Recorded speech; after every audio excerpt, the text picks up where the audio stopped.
Sa tingin ninyo, nakapulot na ba kayo ng meteorites? Kung ganon, bibigyan ko kayo ng idea sa pamamagitan ng tingin at hipo lang ay posibleng maintindihan natin, malalaman natin na meteorites ang atin pong napulot na mga bato.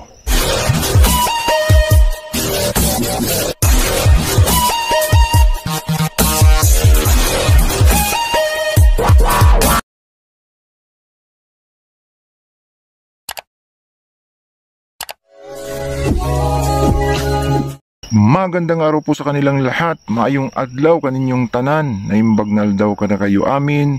Assalamualaikum warahmatullahi ta'ala wabarakatuh. Luzon, Visayas, Mindanao, tayo na naman po ay may ibabahagi sa inyong napakagandang topic.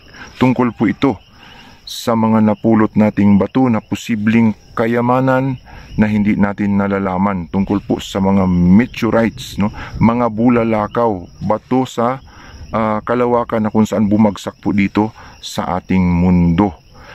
Ibabahagi natin sa inyo ang ilan po sa teknik sa pamamagitan po ng paghawak at sa atin pong paningin kung paano po natin lubos na maintindihan kung talaga nga bang ito ay meteorites. Pero bago yan, tayo po muna ay magpapasalamat sa lahat po ng ating mga tagapanood, taga-subaybay, mga subscribers, hindi subscribers, mga bashers, haters. Maraming salamat po sa patuloy na pagsuporta, panunod po sa aking mga videos.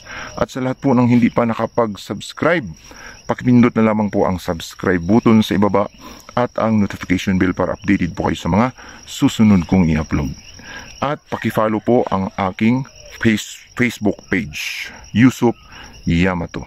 So wala po tayong break, patuloy po tayo sa atin pong pagbabahagi ng kaunting kalaman tungkol po sa mga kayamanan. At itong mga batong ito na nanggaling sa kalawakan ay isa sa mga kayamanang posibleng makapagpabago po sa ating buhay. Sa mga kababayan nating Pilipino sa kabundukan, saan mang panig sa buong mundo ay posibleng nakapulot nga ng mga ganitong klasing bato na kung saan parang ginto, parang diamante ito pong mga ganitong klasing bato, Kamakailan lamang na ibalita po sa news, na kung saan mayroong isang OFW na kung saan nagtatrabaho sa ibang bansa sa Middle East na nakita niya, nasaksihan niya yung umaapoy yung bato na bumagsak sa kanilang bakuran sa pagnilinisan niya, at nakita niya bumulagta sa kanya yung batong yun na kung saan umaapoy pa. At nung ipasuri sa Saudi, sa Middle East, ay legit na 100% na meteorites. At umuwi po siya ng Pilipinas, nabayaran po siya ng mahigit sa 100 milyong piso. Yun po yung katumbas ng kanyang napulot na meteorites po na bato. So ito pong mga batong ito ay napakahirap maintindihan kung wala po tayong nalalaman, sapagkat marami pong mga bato na kamukha ang itsura, sapagkat pag sinabing bato, talagang bato talaga sa atin pong paningin, at napakarami pong magkakaparehas ang itsura na bato. Pag sinabing meteorites, mayroon pong dalawang klase. Ito po ang tinatawag na stony meteorites at saka irony meteorites. Ang stony meteorites ay mayroon pong komposisyon o mineralis na nakapaloob na pyroxene at saka olivine. At ang irony meteorites ay mayroon pong cerebersite, cohenite at saka graphite. Mayroon pa pong ibang mga mineralis na nahalo dyan na hindi natin nababanggit sapagkat medyo may kahirapan banggitin. So yan pong dalawang yan ang mga meteorites, uri ng meteorites. Pero 95% mga nahuhulog dito po sa ating mundo, 95% na mga falling meteorites sa mundo natin ay mga stony meteorites, ang karamihang nalalaglag dito po sa ating mundo. So napakahirap po silang intindihin, napakahirap po silang maintindihan kung ano ang meteorites dyan po sa mga bato, sapagkat bato po sila tingnan, stony. So, sa pamamagitan po ng dalawang technique sa pag-intindi ng meteorites ay atin pong maibahagi, mapaintindi sa atin pong mga kababayang treasure hunter o kahit hindi treasure hunter, sa atin pong mga kababayang Pilipino saan mang panig dito po sa Luzon, Visayas, Mindanao na posibleng nakapulot nito, ay ma-share natin sa inyo ang technique na ito na makapagpaintindi na ito ay posibleng meteorites nga ang atin pong natagpuan. Sa pamagitan ng hipo, no, maintindihan natin, at sa pamamagitan ng pagtingin ay malalaman natin na ito po ay meteorites. Unahin po natin ang paghipo. Mayroon po kasing sensor ang ating kamay, no? Maintindihan ng ating kamay yung tinatawag na bigat sa pamamagitan ng paghipo. Kapag nahipo po natin ang meteorites ay smooth, no? At napakabigat na parang bakal. So, ang bato ay kakaiba ang bigat niya kaysa sa bakal. Kaya kung nakahipo tayo ng parang bakal na bato, yan po ay nagsasabing posibleng meteorites na ang atin pong mga nahawakang bato, no? Sa pamagitan ng paghipo. So, smooth din, napakabigat na para siyang bakal. Bakal, at kapag tiniktik mo siya ay tunog bakal, no? Bakal talaga ang atin pong mahihipo o nararamdaman kapag atin pong nahihipo yung maso. Alam nyo yung maso na mabigat? Kapag hinipo natin yun, ihambing natin sa meteorites, halos kaparihas, no, ang bigat ng bakal at saka meteorites. So kung ihambing natin ang bato sa bakal, malayo, di ba? Mabigat ang bakal. May mga bato naman na may mga laman na bakal, no, na posibleng mapagkamalan natin na ito po ay meteorites. Simple lang yung makinis, smooth, no? Ang mga batong hindi makinis, hindi smooth, no? Parang may langis pa yung iba, no? Medyo makintab. Yan po ay nagpapatunay na palatandaan na legit na meteorites ang atin pong posibleng natagpuan. Isang clue po yun, napakagandang clue, no? Yung bigat niya ay sobrang bigat, smooth, no? Sa pamagitan po ng ating paghawak, maintindihan natin na yan ay legit. Pangalawa, sa tingin, no? Atin pong makikita sa atin pong paningin na ito pong batong ito ay parang may bakal na halo, kalakalawang, no?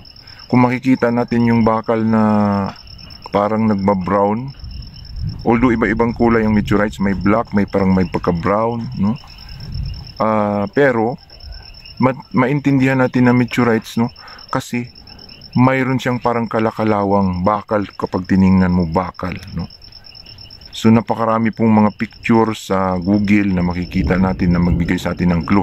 Mayroong maitim, mayroong bako-bako na makinis, no? Para siyang may langis, no? Yung iba naman hindi, parang bakal lang. Pero yung bigat nga, doon masusukat na siya po ay maaring legit na meteorites, no? Isa pa, idagdag natin yung namamagnet. Although maraming namamagnet na bato, kagaya ng magnetite, isang example po ng mga bato na namamagnet yan, yung magnetite. So marami kasing tinatamaan ng electromagnetic field, kidlat. Yung mga bato na yan nagkaroon ng electric charge at naging magnetic yan dahil po sa kidlat.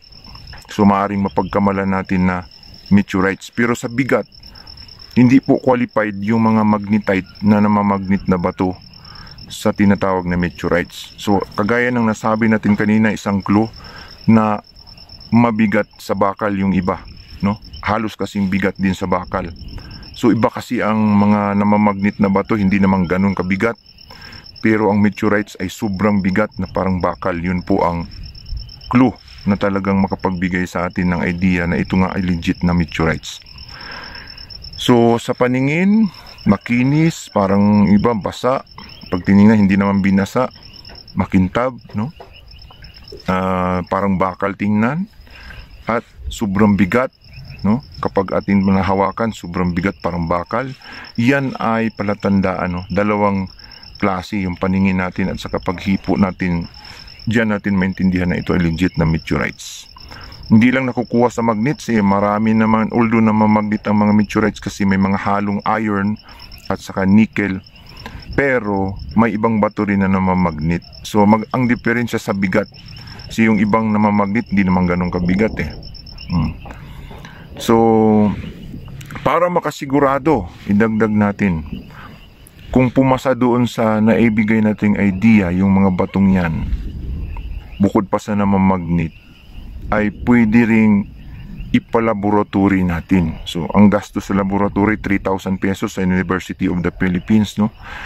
Para ma-check natin na irony ba siya, stony, kapag may idea tayo na kapag stony, kasi 95% stony ang nalalaglag sa ating mundo. Ano ang stony? Mayroong pyroxene, olivine. Kapag yun ang pumasok sa mineralis na nakapaloob dun sa bato, check, meteorites na yan, no? Pyroxene, olivine, silicate minerals, no? So mga yari sa silica, nakalagay yan doon sa certificate, yung halimbawa silicate, tapos nakalagay doon pyroxene, olivine, din may mga iron. Yan ay positibo sa meteorites, no? Positibo sa mineralis ng meteorites.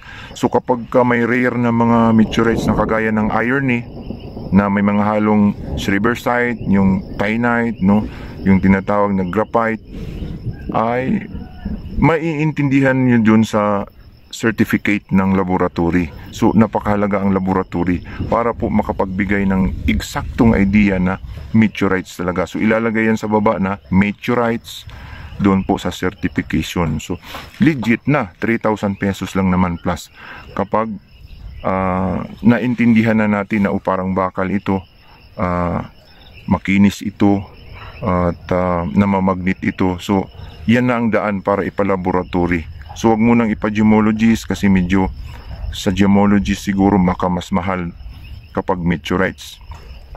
So doon sa laboratory medyo mas mura. Bago mo magpa-gemologist, bago man bigyan ng presyo, kung magpa-gemologist, dadaan muna sa laboratory, no, mga ka-treasure hunter. So idagdag natin yung mas maganda yung may nakasaksi, no, nasaksihan talaga na umaapoy, bumabagsak. Yun legit talaga yun, hindi nangangailangan ng kilatis yun.